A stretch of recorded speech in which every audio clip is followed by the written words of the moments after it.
Some movies do something special and leave an impact on you. Some have musical scores that sweep you off your feet and into the action. Some have stories that touch even the coldest of hearts and bring tears of joy. Some have performances that shake the very essence of the soul. The film I have to share with you today will impact you like no other film can. Albeit in its own special way. The so bad it's good genre, if you can even call it a genre, is a difficult thing to pin down. Everyone has their own different taste, humor, or interest in movies, good and bad, but that's what makes it so interesting. Entire communities gather around certain media for the sole fact that something being done so poorly loops back all the way around and becomes a worthwhile source of joy. What makes one movie boring and awful can make another movie hilarious and unforgettable, if presented in the right, or I guess the wrong, way. Every movie classified as so bad it's good has its own quirks or reasons that make it transcend above the rest. And we're here to find out what makes them stand out. But there's no better way of explaining this phenomenon than showing it off in action, so let me introduce you to one of the greatest filmmakers of all time.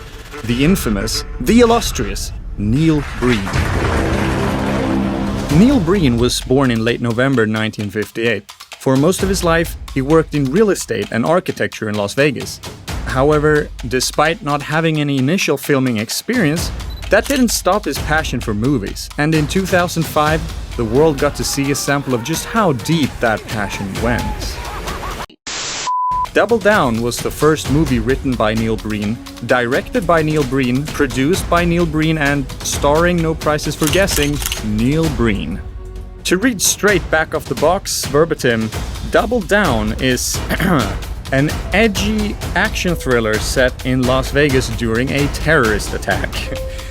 A genius computer loner takes control of the city and the attack as he fights with his fits of overwhelming depression and obsessions with love and death. Yeah. Now you might think that sounds like a really cheesy action movie, but the film has so much more going on. Let's break it down. Double Down follows the story of self-proclaimed genius Aaron Brand. I was the first in my class in college in computer science. I joined the military and became a fighter pilot, and won many medals for distinguished service. I can tap into any government secret system by way of my computers, cell phones, and satellites. Hell, I invented half the systems. But he's not just a genius, he's a super genius. What do you have for me this time? Cryptography? Hacking into a banking system? Shutting down a power grid for a major city? Cutting off the water system for half the country? Hacking into the stock market? Closing down a bank? Fixing an election? It's all easy. Network-centric warfare. He can do anything. Hacking? Check. Building advanced technology? Check. Manufacture biological weapons? Checkity check. Undercover agent skills? Check. Mercenary? Check. Expert rock climber? Checkity check, check, check. The only thing this man can't do is eat tuna out of the can properly.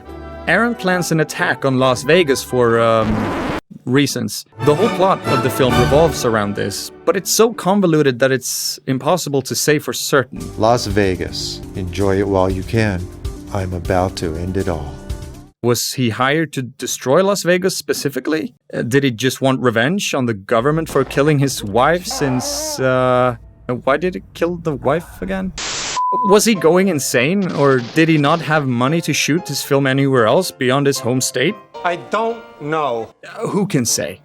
Regardless, for whatever reason, Aaron is planning to destroy/kill/infect all of Las Vegas, and he is deeply and internally conflicted about it.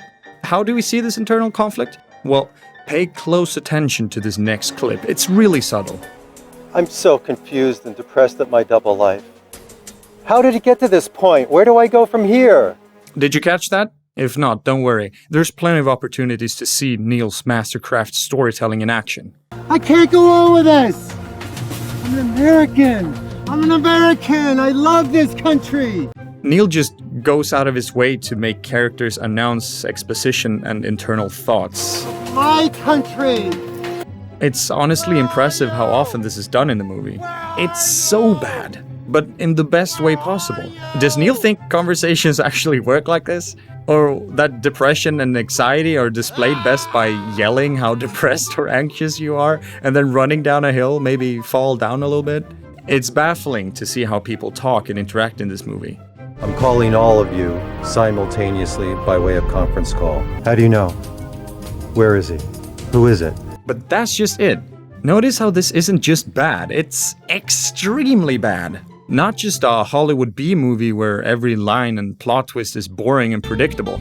Absolutely nothing about this movie is predictable. Holy shit, it's him! It's him!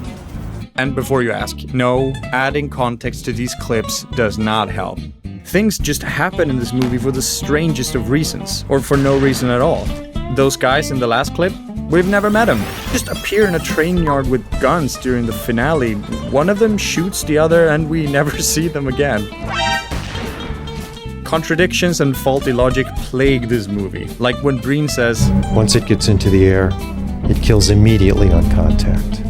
He'll be dead in 5 minutes. like, which is it, Breen? It can't be both immediate and in 5 minutes. Or what about... I can steal any car, anytime. With these electronic locks and ignitions, it's so easy. What, like, just... That's not how stealing a car works. Granted, I'm not an expert on the subject, but I don't think there's ever been a police case written up for someone stealing a Ferrari with a Nokia flip phone. On the other hand, he's the super genius, not me.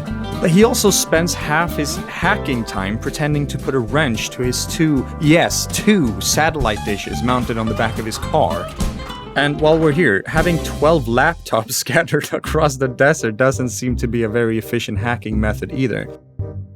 If his force field is so great, why not keep everything there? How is the government after him? But also have no idea he's pretending to be a CIA agent. They killed his fiancée, so they obviously know who he is and what he looks like. And what was the point of the assassinations halfway through the movie? Did Neil just want to have a reason to film himself pretending to shoot a gun? Was that old man in the rocks even real? Old man, you don't look like a terrorist to me. Why did he think the rock gave him cancer-healing magic? And moreover, why didn't it give him cancer-healing magic? In the end, it was just a rock. Are they all just gonna have fruit from the bowl for dinner? How much stock footage can you legally put in a movie? Does Neil think there are just human bones lying around in the desert? And seriously, what the hell is going on with this tuna obsession? I just don't know. I'll probably never know. And you know what? I wouldn't have it any other way.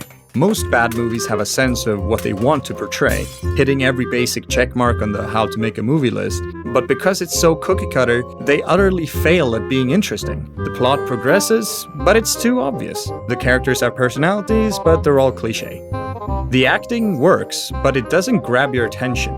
To put it simply, they don't try to do anything that would actually make them stand out. Yes. No! And say what you will about his films, but you have to admit, his passion goes far beyond what most people would be willing to put into a project. He financed Double Down on his own dime, learned to edit and use film equipment by himself, and even shot the whole thing on film. The whole film is non-digital. I wish I was as committed to my work as Breen is to his. The man had a vision and did everything in his power to make it come to life. As for what that vision is, well, that's a different story altogether.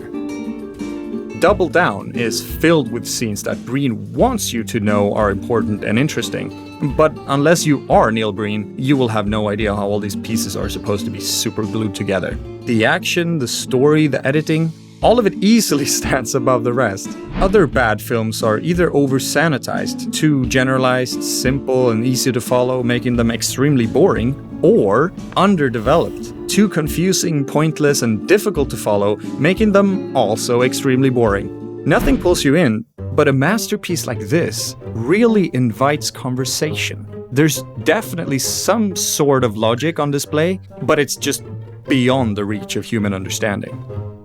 Every time I watch a Neil Breen film, I come up with a different answer about what's happening, why things are happening, or what inspired Neil in the first place. That, my friends, is what makes Double Down a downright glorious watch. After its release, Double Down helped garner a cult following for Mr. Breen. The support helped him finance and crowdfund, I shit you not, 4 other movies, all made with a similar level of passion. He's fairly successful and seems set on continuing his filming career, and I couldn't be happier for him. Thank you, Neil Breen, thank you, Double Down, and thank you for watching. Thank you for loving me. So the next time you're looking for something to watch on a Thursday night with a group of friends, Mr. Breen has you covered. Seriously, go watch his films. And for all of you genius computer loners out there that don't have a group of friends, I'll link some watch parties in the description for you. And for those feeling like really making a night out of it, here are the rules of the Double Down drinking game. Who do you think passes out first? Let us know in the Twitter poll. I've got more videos like this coming out soon, so make sure to follow. Is there a movie or show so bad that it's good that you'd like to see covered? Let me know in the comments, but you'll really have to sell it. Thanks for watching, guys. Forgive me. It had to be this way.